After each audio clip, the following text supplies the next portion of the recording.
Hello friends, आज मैं आदिकाल से कुछ क्वेश्चंस करवा रही हूँ। अलग अलग विद्वानों ने आदिकाल को अलग अलग नाम दिया है और ये क्वेश्चन वही मैंने बनाया है। और पहला क्वेश्चन है, आदिकाल को वीरकाल किसने कहा है? तो इसका सही आंसर है विश्वनाथ प्रसाद मिश्र ने। दूसरा क्वेश्चन है, आदिकाल को वीर गाथा काल किसने कहा है? तो आचार्य रामचंद्र शुक्ल ने और श्याम सुंदर दास ने। ये थोड़ा ध्यान रखिएगा कि आदिकाल को वीर काल तो विश्वनाथ प्रसाद मिश्र ने कहा, वीर गाथा काल आचार्य रामचंद्र शुक्ल और श्याम सुंदर दास ने कहा है। अगला है, आदिकाल को अपभ्रंश काल किसने कहा है? तो आदिकाल को अपभ्रंश काल बच्चन सिंह और धीरेन्द्र शर्मा ने कहा है। आदिकाल को आधार काल किसने कहा है? आदिकाल को आधार काल सुमन राजे ने कहा है। रामाशंकर शुक्ल रसाल ने आदिकाल को क्या नाम दिया है? तो रामाशंकर शुक्ल रसाल ने आदिकाल को जयकाल काल कहा है। आदिकाल को चारण काल किसने कहा है? तो आदिकाल को चारण काल दो आलोचकों ने कहा है, ग्रियर्सन ने, जॉर्ज ग्रियर्सन और रामकुमार वर्मा ने। रामकुमार वर्मा ने आदिकाल को दो भागों में बांटा है, चारण काल और संधि काल।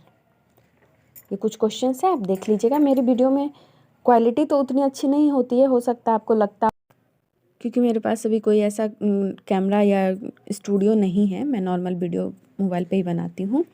लेकिन आपको कोई भी प्रॉब्लम नहीं होगी अगर आप मेरी वीडियोस देख के जाते हैं, तो आपको क्वालिटी बहुत अच्छी मिलेगी, कंटेंट बहुत अच्छा मिलेगा एक्चुअली। अगला क्वेश्चन जो मैं आपको बताती हूँ वो है कि गारसा दत्तासी इतिहासकार जिन्होंने पहली बार हिंदी साहित्य का इतिहास लिखा था, लेकिन इन्होंने फ्रेंच भाषा में लिखा था, क्योंकि ये फ्रेंच विद्वान थे, इन्होंने फ्रेंच में लिखा था। इन्होंने वर्णानुक्रम पद्धति अपनाई थी। इनकी पुस्तक का नाम था इस्तवार दला लेतलेत्यु एंदुत्ये ए हिंदुस्तानी। तो ये थोड़ी सी भाषा इनकी फ्रेंच की, इसीलिए ऐसा नाम है। और इसमें इन्होंने टोटल 738 कवियों का जिक्र किया है, जिसमें से 72 कवि जो हैं, 72 कवि जो हैं वो हिंदी के थे। और इनका जो हिंदी में अनुवाद किया इस किताब का, इस्तवार द लालित रेत्यु हिंदुस्तानी है, हिंदुस्तानी वाले का, तो लक्ष्मी सागर वारसन्य ने किया था इसका हिंदी में अनुवाद।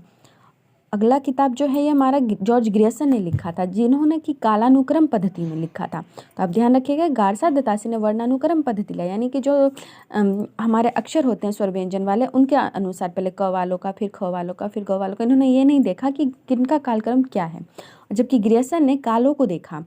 तो ग्रियर्सन का जो किताब है उसका नाम है मॉडर्न वर्णानुकूल लिटरेचर ऑफ हिंदुस्तान, और इसका हिंदी में अनुवाद किया था किशोरीलाल गुप्त ने। अगले जो हैं आचार्य रामचंद्र शुक्ल, इन्होंने जो पद्धति अपनाई थी उसे विधेयवादी पद्धति कहते हैं, और ये सबसे अच्छी विधि मानी जाती है। इनके किताब का नाम है हिंदी साहित्य का इतिहास, जिसकी रचना 1929 में की गई थी, प्रकाशन हुआ था। ठीक है।